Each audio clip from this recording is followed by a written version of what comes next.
I don't know what to say, really. The biggest battle of our professional lives. To everyone out there, there's no reason to be concerned. Cloud9 is not leaving Counter-Strike. They are just in a process of restructuring their entire Counter-Strike division. Players. There is still a possibility here, but still just 1-for-1. Good work from Cloud9 to trade out every single one of these kills, and now the IGL Glaive try and round this corner. Does manage to find Sonic with a GP from Cloud9. Cloud9 winning the ESL Pro League Season 4 Finals made them the first North American lineup to win a $250,000 or more tournament. Ian waits patiently as Cloud9 sets the push up. Oh, it's happened! They made it work! Cloud9 are your E-League major champions!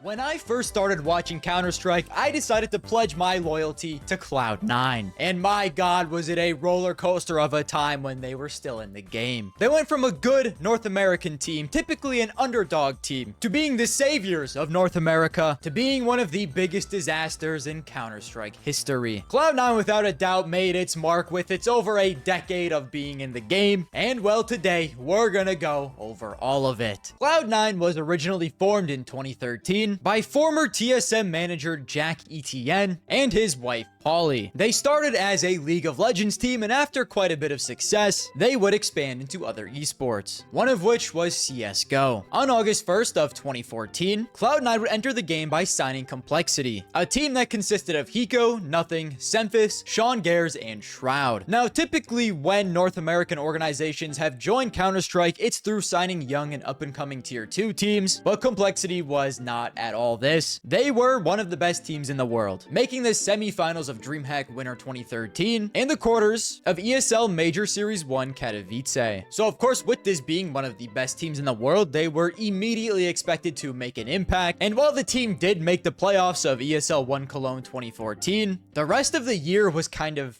meh for the team. They did win a C-tier tournament, but then lost in the finals of CVO Season 5 Professional to iBuyPower, missed out on the playoffs of Face It League Season 2, missed out on the playoffs of Esports World Cup 2014, lost in the finals of an A-tier tournament to VP, and then just barely missed out on the playoffs of DreamHack Winter 2014. They then ended the year at EACA Season 17, getting knocked out of the lower bracket quarterfinals by fellow North American team Denial, who was a Tier 2 team at the time. It kind of looked like the team was taking a step back from how good they were earlier on in the game. So before 2014 ended, the organization decided to make a change. They would sign Opper from Denial, the team that had just beaten them, Shazam, and he would be replacing Hiko. So Cloud9 would be entering 2015 with Sean Gares, Shroud, Nothing, Semphis, and Shazam. Hey cutie patootie, it's me, Garmour. Guys, if you would like to support me and what I do here, check out the long-term sponsor of the Garmour YouTube channel, SkinSwap. SkinSwap is the #1 place to trade your Rust or Counter-Strike skins for new ones where you can instantly upgrade your inventory. And if you use my code Garmour, you can get up to $50 on a free skin and a 3% lifetime selling bonus. And now you can also easily buy skins off the Chinese marketplace for cheaper prices than you ever could on the Western marketplaces. I truly think this is the best feature on any skin trading website, but if you are looking to sell, you can sell your skins for crypto, PayPal, Venmo, and a bunch of other withdrawal methods. Along with this, SkinSwap has a vault system now, which makes it the most rewarding skin trading website. And of course, don't forget the giveaways. And I think that's it. Thank you to them, thank you to you guys, and back to the video. After Cloud9's roster move, 2015 would go on to be kind of the same story. They'd miss out on the playoffs of the first S-tier tournament of the year, MLG X Games Aspen Invitational, then lose in the finals of a Tier 2 event to Fnatic, easily make the ESL 1 Katowice 2015 Major, where they would just once again miss out on the playoffs, losing to VP and TSM. TSM. They would then follow it up by a few more fine showings at S-tier events before deciding they would need a couple more roster moves. So this is when Cloud9 would drop Shazam and Semphis and instead pick up Skadoodle and Freakazoid. Skadoodle was at this point one of the best offers in all of North America, but Cloud9 were incredibly lucky in this instance because the only reason he was even available was because his entire previous team just got banned from the game, and lucky little Skadoodle was the only one that didn't get caught. So Cloud9 had just found themselves a gem. While on the other hand, Freakazoid was a little bit more of an unknown. He played on quite a few decently big tournaments in Source, before in 2013 playing on Frost Gaming with players like Shazam and Mo, not really ever making it out of tier 2, and then only having 2 official matches in all of 2014. Now, Freakazoid had briefly stood in for the squad in March of 2014, but now he would finally get a permanent full-time contract. And along with these two, Cloud9 would also add Braxton Swag Pierce, yes, Swag himself, as an analyst because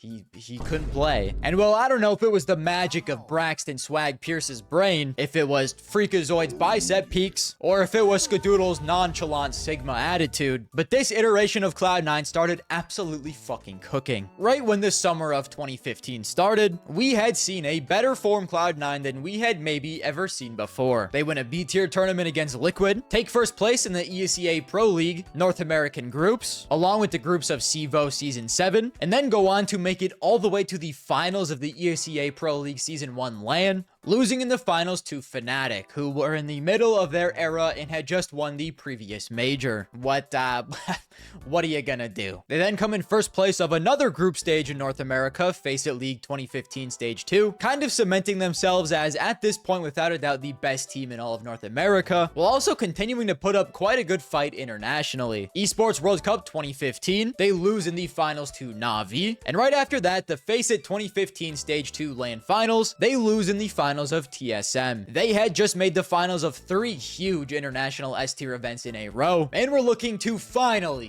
make North America proud at ESL 1 Cologne 2015. Maybe this was the major that North America could finally win, and well, it did start off good, as in their opening match, they would beat Mouse Sports 16-10, but then they would unfortunately have to play Virtus Plow in the winner's match, where they would lose 16-8, and then need to beat Team Kinguin in a decider match to make the playoffs. And listen, you might be saying to yourself, Cloud9 have been cooking this entire summer, and they're not playing one of the GOATs of Fnatic, NIP, VP, Envy, TSM, or Na'Vi. They're playing a team called Kinguin.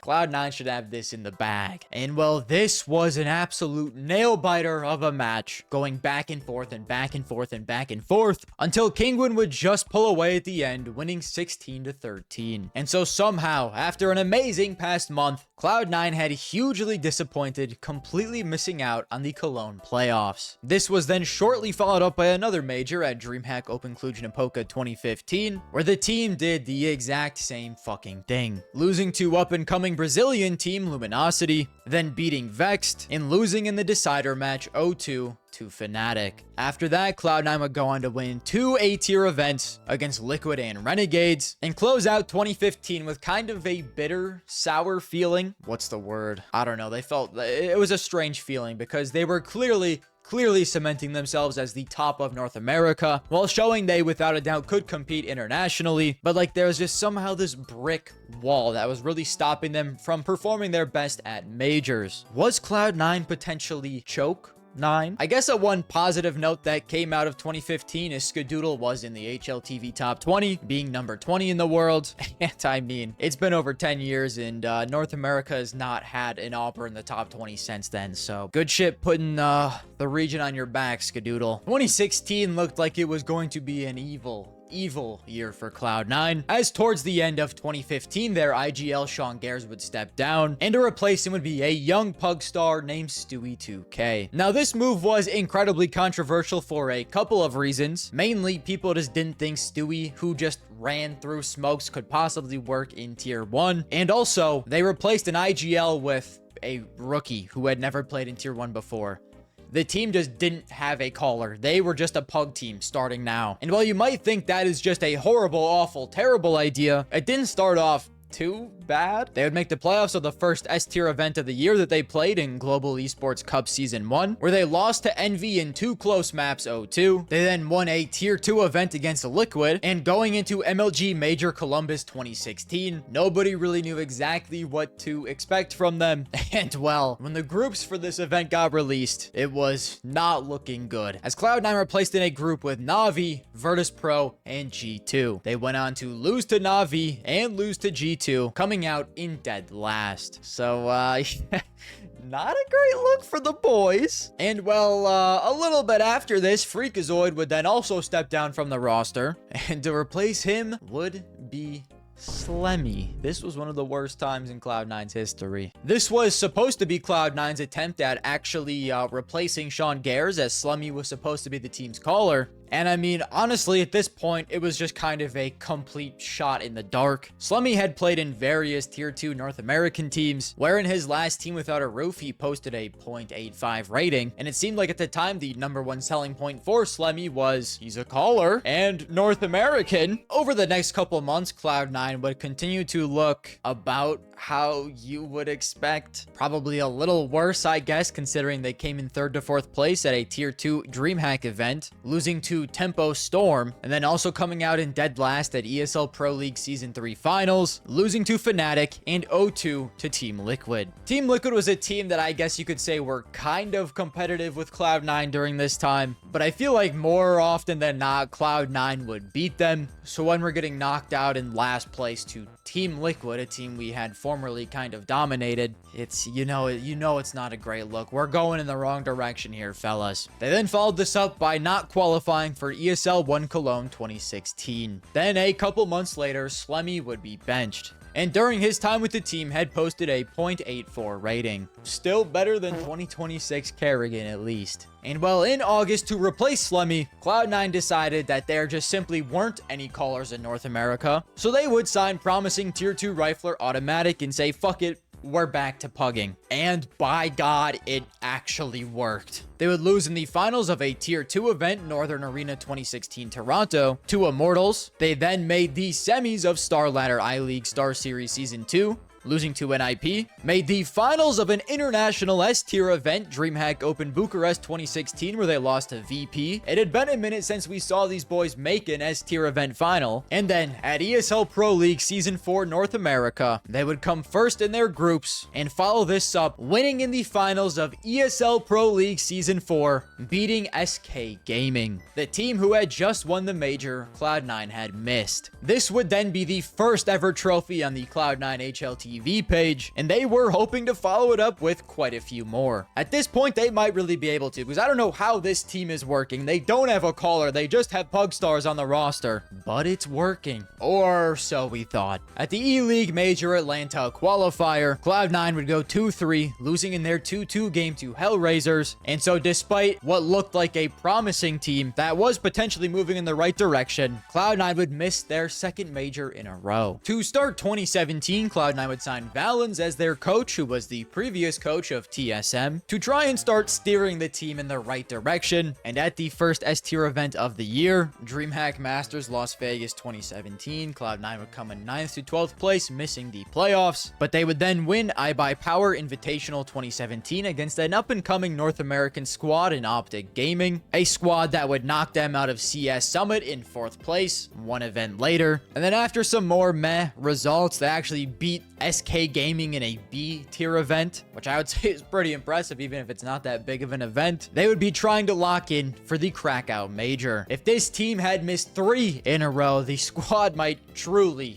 be doomed. At the minor, they would look incredibly strong, beating Pain 16-1, and following that up by beating CLG 16-12 and topping their group. They then beat Luminosity in the upper bracket semis, but lost to Immortals in the upper bracket final, where they then once again beat CLG in the lower bracket final and got revenge on Immortals in the grand final 2-1. Now, them getting to this final was enough to qualify them, so it didn't really matter who won, but I bet it did feel good to get revenge. And after this, they would play in the PGL Major Krakow offline qualifier, where this time they would go 3-1, beating Big, Godsent, and Flipside to make their first major in a year. And then right before this major started, we would have ESL 1 Cologne, where Cloud9 looked like they might just just be back in form, as at this international S-tier event, they would go 3-2 in the groups after an 0-2 start, and actually make the finals, beating NIP and Na'Vi, to then lose 0-3 to SK Gaming. Was Cloud9 back, or were they literally just an inconsistent team because they had no color and a bunch of pug stars? I'm leaning more towards that option, but you know, we'll see what happens at Krakow. You wouldn't believe it. At Krakow, they missed playoffs once again, and just like normal Cloud9, it was barely. They were 2-2 and lost in the decider match to Virtus Pro. But I guess the good news is, after this major performance, Cloud9 decided they would once again need to make some roster moves. Two of the OG players who had been with the team since they entered the game, in Nothing and Shroud, would be benched. Well, Nothing would be benched and Shroud would retire to become a streamer, where he now hates on the game daily. Dude, this game fucking sucks. The game kind of does blow. It's terrible.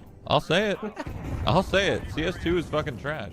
The two players that Cloud9 would bring in would be from that up-and-coming Optic team that I named earlier, in Rush and Tarek. Rush and Tarek had both won an international S-tier event on Optic in E-League Season 2, and seemed to both be very solid players, as Tarek had posted a 1.1 on the team, and Rush a 106. Which, when you consider in 2017 with Cloud9, Nothing posted a 1.01, and Shroud a 1.0, it did seem, at least on paper, that it would probably be upgrades. And nearly immediately, it looked like without a doubt they were. Cloud9 made the semifinals of DreamHack Open Montreal, the semifinals of S-tier international event ESL 1 New York, the semis of E-League Premier 2017. They won back-to-back-to-back-to-back Tier 2 tournaments, while also making the semifinals of IEM Oakland. It looked like to end 2017, Cloud9 with their new roster was on fire, and to end the year, they would be the number 5 ranked team in the entire world.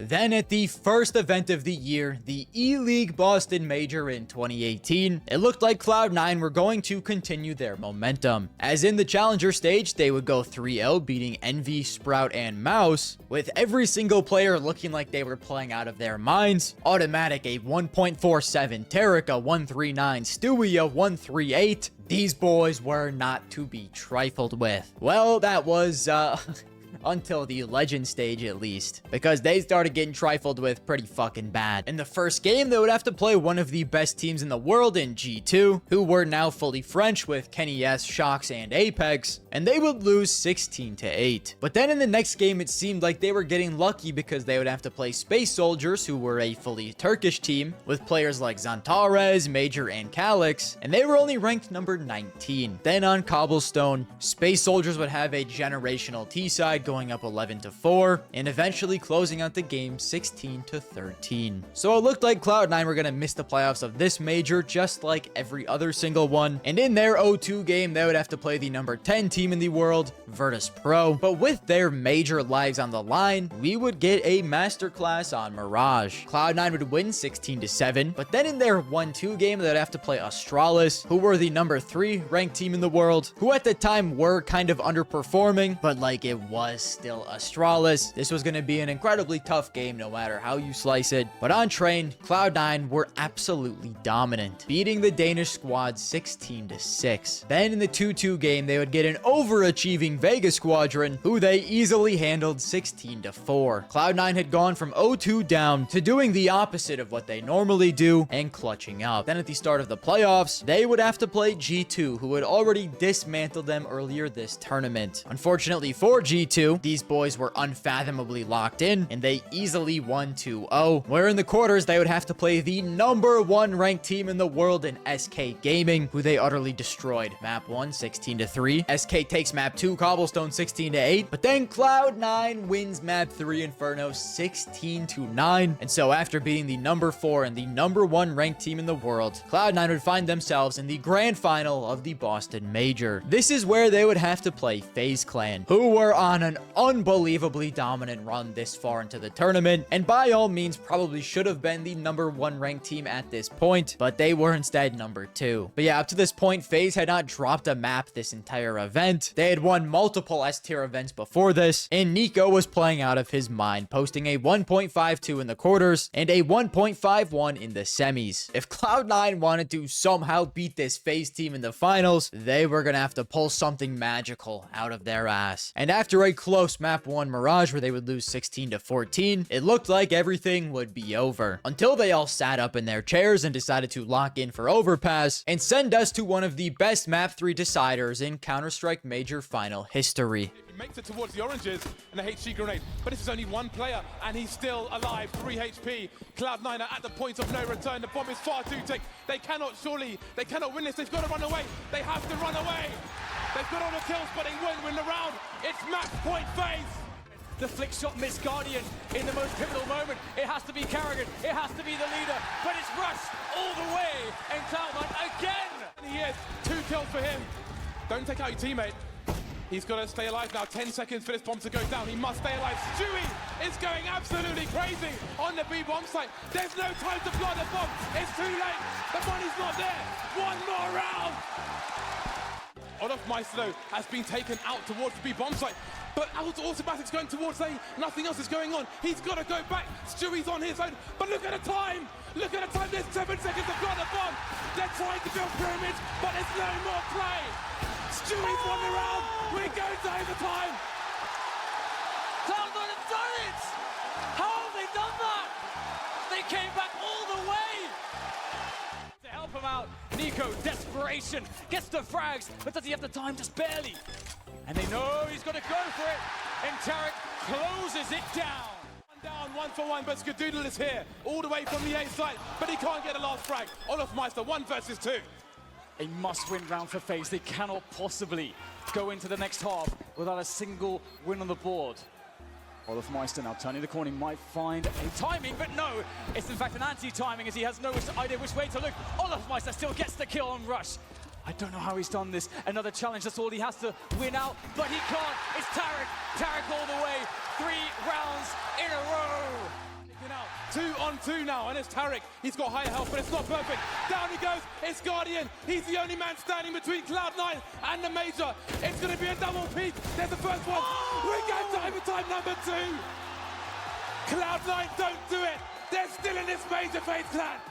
Quad here for FaZe. Can Cloud9 close it? Skadoodle gets 1. Skadoodle can't get the 3rd. It's Nico with 12 health. Is there time, though? Is there time? I'm not sure if there is. It's going to be a close one. And he's done it. FaZe Clan take the lead in overtime number 2. If he can occupy their attention long enough, his teammates can make the play. Just by staying there, he's a threat! Oh my goodness, Garmour does it with automatic! The smoke in his hand, and the smoke is down towards B bomb site. The Rapper's been stopped. There are advantages for Cloud9 now. 5 versus 4, Stewie taken down. Automatic on the high ground, dropping off. They need to hold construction. Are there flashes there? Will they push? They'll re-aggress. Down goes on a Spicer. Guardian and the rain remain. Automatic pushing through. It's Guardian versus 2. Can he do it again? He's been in this position before to win FaZe around a very important, very crucial one. Can he deny Cloud9? You saw it from this position before. He cannot miss a single shot. Guardian waits patiently as Cloud9 sets the push up. Oh, it's happened! They made it work! Cloud9 are your E-League Major champions!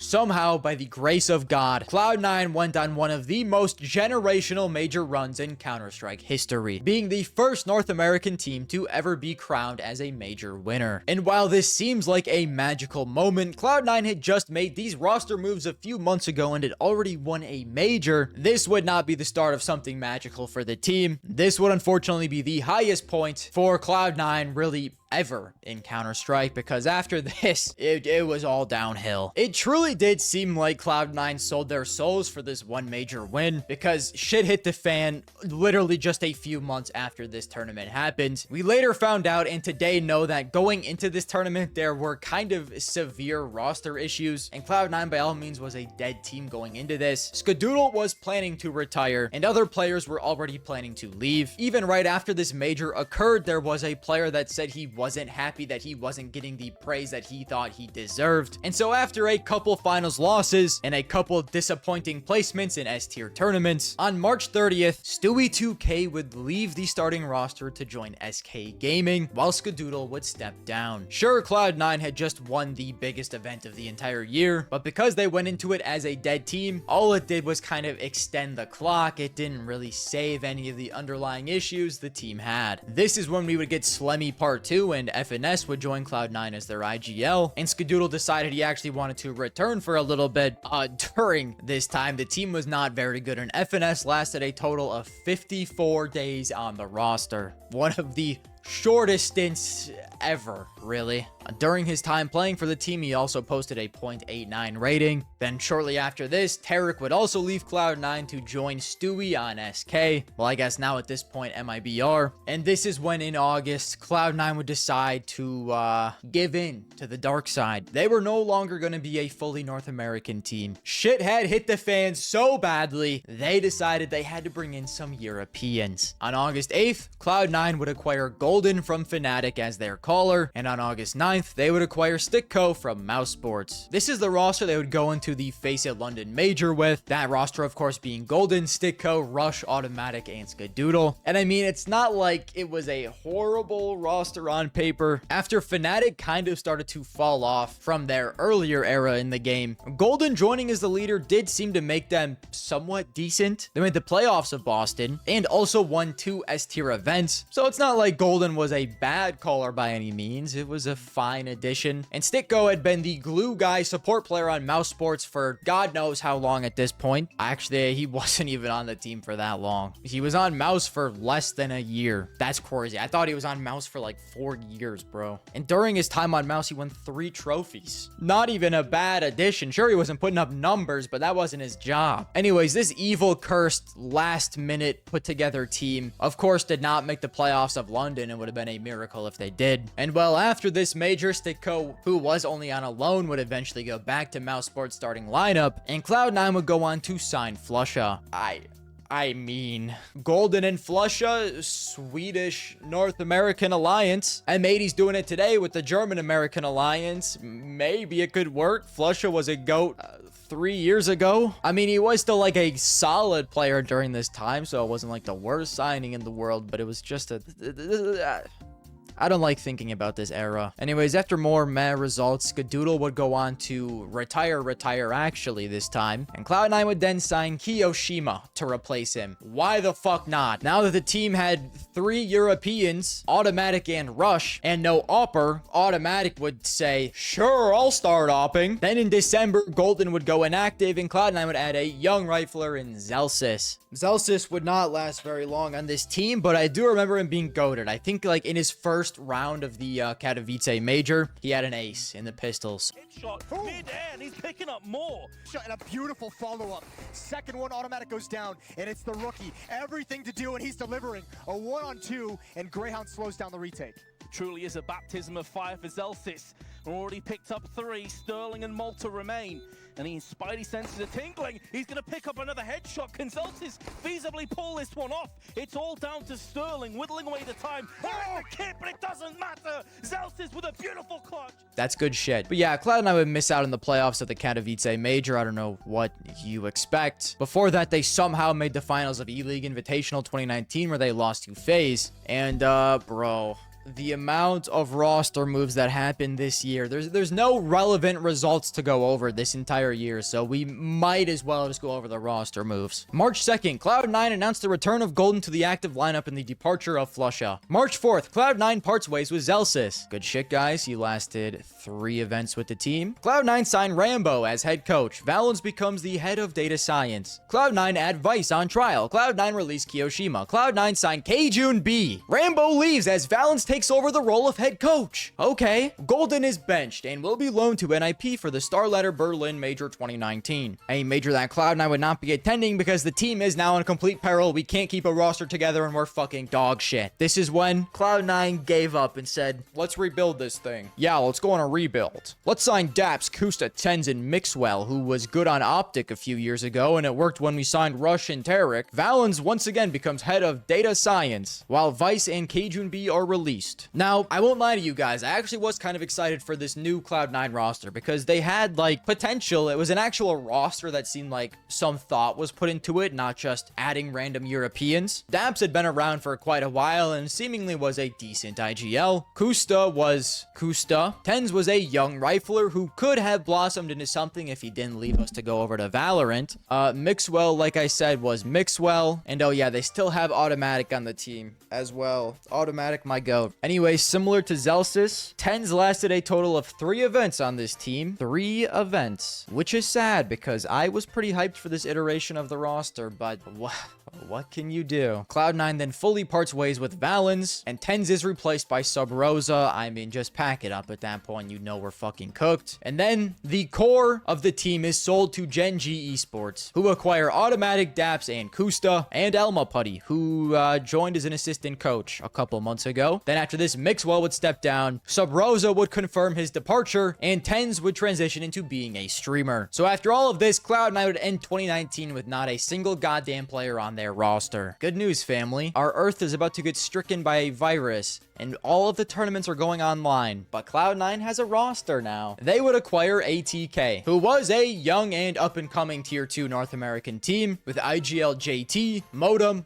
Opper OC, Floppy, Sonic, and Coach TC. Now, this team wouldn't really show a lot of promise on the international level, but they look decent locally. Yeah, this team would last throughout a majority of 2020 until Cloud9 would terminate the contracts of basically the entire team, JT, Modem, Sonic, and TC, for contract violations relating to COVID-19. So the solution? We bring in caster Henry G as a general manager and Kassad as the head coach to try and rebuild the roster. This is when Cloud9 would acquire Alex, IGL from Team Vitality, going public with all of the contracts. You can see all the money they're making. This is followed up by signing Mezzi from Gamer Legion. Henry G, the British caster, decides to rebuild Cloud9 with 2 British players. I'm not making any accusations here, but I feel like there might have been a little bit of bias in this. I don't know. He also gets Woxic from Mouse Sports. Floppy stays, signing a new contract. And the last piece would eventually be Esatag from Astralis. When I tell you, this team was cursed after Boston. The roster instability to this point has been dia-fucking-bolical. You then go on to sign players for millions and millions, build a brand new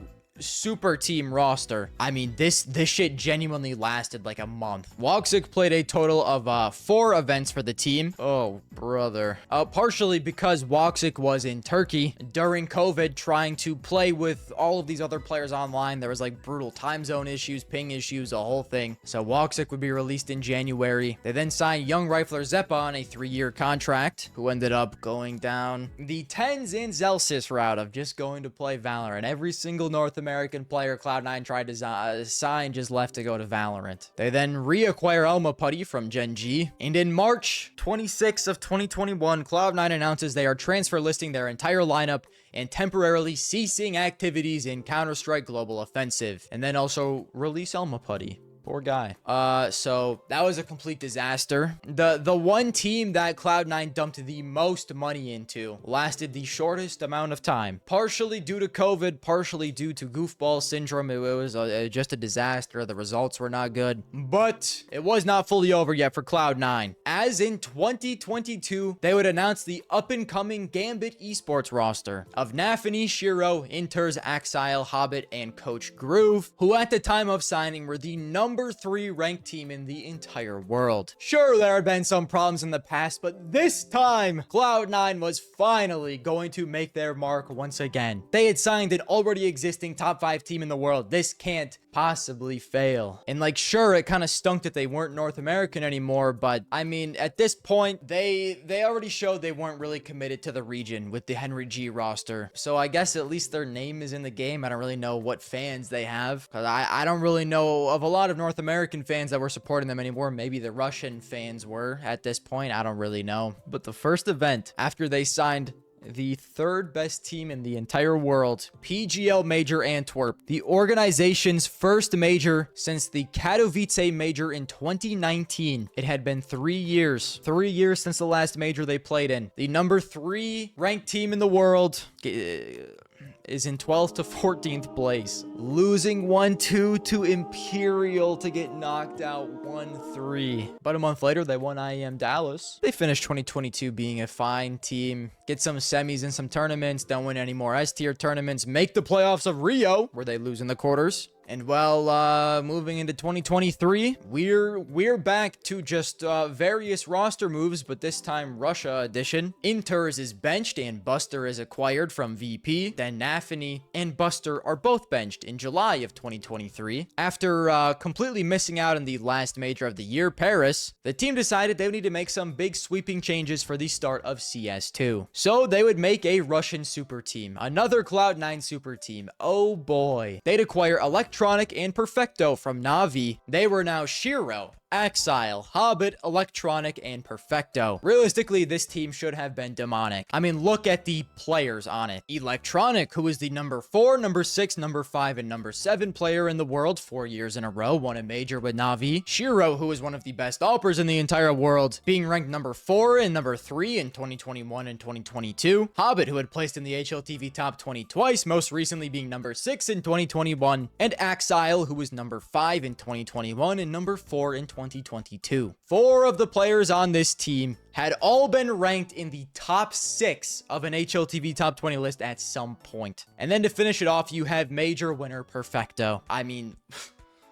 all things considered, this team should have been freakish. And after just a few months, after the team had some meh results at S-tier tournaments, probably the best player in the entire team in Shiro had asked to be transfer listed and benched. He was then replaced by Boomich, and in December, Shiro was sent over to Team Spirit. So, the big bad super team lasted a total of just a few months, but major winning IGL Boomich we're just basically Na'Vi at this point with 2 extra saucy players as well. Now, part of the problem why this Cloud9 team, even after Shiro left, was never going to work is they had already let Electronic IGL when he first joined, and we all know how that typically goes. It just marks doom and despair. So then heading into 2024, with Boomich now calling instead, we weren't really sure. It was kind of a mix between Boomich and Electronic. We didn't really know who was opping at this point either. It was a mess. It was a mess of a team. They somehow made the playoffs of PGL Major Copenhagen, and it's the last half-decent result this organization has ever had. Eventually, they realized Electronic was a tumor in the team, so he would be sent over to VP. Hobbit and Perfecto would be benched, and they would try and rebuild with Heavy God, Icy, and Inters. With this team, they would place 20th to 22nd place at the Perfect World Shanghai Major. People were glazing this team after that. That's how far Cloud9 had fallen. They were being glazed for going 1-3 in the opening stage of the entire event. That's how bad things had gotten.